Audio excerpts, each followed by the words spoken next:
السلام علیکم۔ آج میں آپ کو بتاؤں گا ہلاکو خان کے بارے میں۔ ہلاکو خان کا اکثر آپ نے نام سنا ہی ہوگا کہ وہ کیسا انسان تھا۔ ہلاکو خان کی موت کا عبرت انگیز واقعہ: پیدائش 15 اکتوبر 1218، موت 8 فروری 1265۔ دنیا کا ظالم و وحشی ترین انسان ہلاکو خان اپنے گھوڑے پہ شان سے بیٹھا ہوا تھا۔ چاروں طرف تاتری افواج کے صفیں کھڑی تھی۔ سب سے آگے ہلاکو خان کا گھوڑا تھا۔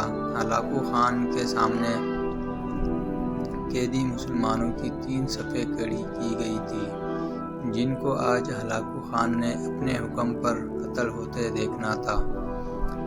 پر وہ ظالم بولا، ان کے سر قلم کر دو، اور جلاد نے لوگوں کے سر کاٹنا شروع کر دیے۔ پہلے صف میں ایک کی گردن گئی، دوسرے کی گردن گئی، تیسرے چوتھے کی۔ پہلی صف میں ایک بے قصور بوڑھا غریب قیدی، جو کہ اپنے گھر کا واحد کفیل بھی کھڑا تھا، وہ موت کے ڈر کے وجہ سے دوسرے صف میں چلا گیا۔ پہلے صف کا مکمل صفایا ہو گیا۔ ہلاکو خان کی نظروں نے اس بوڑھے کو دیکھ لیا تھا کہ وہ موت کے خوف سے اپنے پہلے صف چھوڑ کر دوسرے صف میں چلا گیا تھا۔ ہلاکو خان گھوڑے پہ بیٹھا ہوا، ہاتھ میں طاقتور گرز لیے اچھال کر اس سے کھیل رہا تھا، اور مسلمانوں کے قتل کا منظر دیکھ کر اس کھیل سے خود کو خوش کر رہا تھا۔ جلادوں نے دوسری صف پہ تلوار کی وار شروع کی۔ گردنیں ان کے آن میں گرنے لگی۔ جلاد تلوار چلا رہے تھے اور خون کی فوارے اچھل اچھل کر زمین پہ گر رہے تھے۔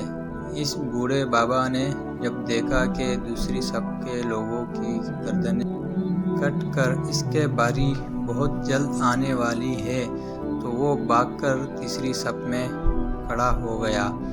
ہلاکو خان کی نظریں بوڑھے پہ جمی ہوئی تھی کہ اب تو تیسری صف آخری ہے، اس کے بعد یہ کہاں چھپنے کی کوشش کرے گا۔ اس بیوقوف بوڑھے کو میری تلوار سے کون بچا سکتا ہے؟ میں نے لاکھوں انسان مار دیے تو یہ کب تک بچے گا؟ تیسری صف پہ جلادوں کی تلوار بجلی بن کر گر رہی تھی۔ ہلاکو خان کی نظریں مسلسل اس بوڑھے پہ تھی کہ کیسے وہ بے چین ہو کر موت کی وجہ سے بے قرار ہے۔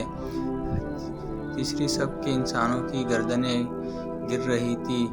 جلاد بجلی سے تیزی سے اس بوڑھے بابا کو پہنچا تو ہلاکو خان کی آواز گونجی، رک جاؤ، اس کو ابھی کچھ نہ کہو۔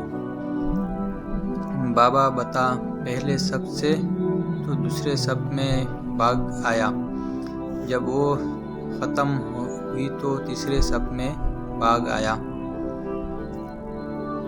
بابا اب بتا، پیچھے تو کوئی اور صف بھی نہیں، اب تو بھاگ کے کہاں جائے گا؟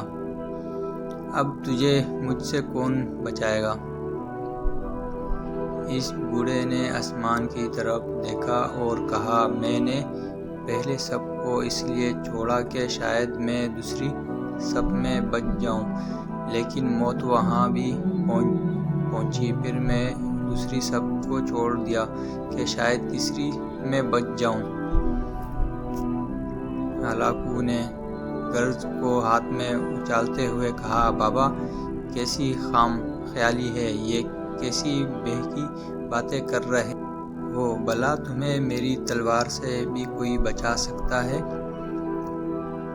بوڑھے مسلمان نے زمین و آسمان کے ہر چیز کے مالک اس وحدہ لا شریک رب پر بے انتہا یقین کے ساتھ کہا، وہ اوپر والی ذات اگر چاہے تو کچھ بھی ہو سکتا ہے، اور اگر وہ چاہے تو مجھے تجھ سے بچا سکتا ہے۔ مجھ سے کیسے بچا سکتا ہے؟ ہلاکو خان نے تکبر میں آ کر دونوں بازو کھول کر سینہ پھیلا کر کہا کہ اس کے ہاتھ سے گرز نیچے گر پڑا۔ ہلاکو خان چابک دوست، ہوشیار جنگجو اور چالاک انسان تھا۔ ہلاکو خان گھوڑے کے پر بیٹھے بیٹھے گرے ہوئے گرز کو اٹھانے کے لیے خود کو جھکایا کہ زمین پہ گرنے سے پہلے وہ اسے ہوا میں ہی پکڑ لے۔ اسی کوشش میں ہلاکو خان کا ایک پاؤں رکاب سے نکلا اور وہ اپنے گھوڑے سے نیچے آ پڑا، جبکہ دوسرا پاؤں رکاب میں ہی پھنس کر رہ گیا۔ ہلاکو خان کا گھوڑا اتنا ڈر گیا کہ بھاگ نکلا۔ ہلاکو نے خود کو بچانے کی بڑی کوشش کی، لشکر بھی حرکت میں آ گیا، لیکن گھوڑا اتنا طاقتور تھا کہ کسی کی قابو میں نہ آیا۔ وہ ہلاکو کو پتھروں میں گھسیٹ گھسیٹ کر بھاگتا رہا، یہاں تک کہ ہلاکو کا سر پتھروں سے پٹک پٹک کر عسکر لہو لہان ہو گیا کہ اس کی روح چند ہی منٹوں میں اپنے اس تکبر بھرے وجود کو چھوڑ کر جہنم کی طرف پرواز کر چکی تھی۔ لشکر نے جب بے انتہا کوششوں کے بعد ہلاکو خان کے طاقتور گھوڑے کو قابو کیا تو اس وقت تک اس کا سر بری طریقے سے کچلا جا چکا تھا۔ ہلاکو کا لشکر اس بوڑھے بزرگ سے اتنا خوفزدہ ہو گیا کہ لشکر نے اسے جان بوجھ کر نظر انداز کر دیا اور وہ بابا بڑے آرام و سکون سے پیدل ہی اپنے گھر کی طرف چل پڑا۔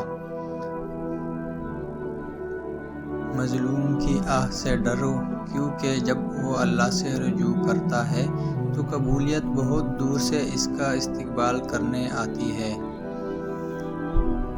یہ تحریر تمام اہل ایمان، خصوصاً قانون و انصاف کے رکھوالوں کے لیے ہے۔ اللہ اکبر۔ وقت کے فرعونوں کے لیے مقام عبرت۔ مزید ایسے سٹوریز کے لیے ہمارا چینل سبسکرائب کریں۔ شکریہ آپ لوگوں کی سپورٹ کا۔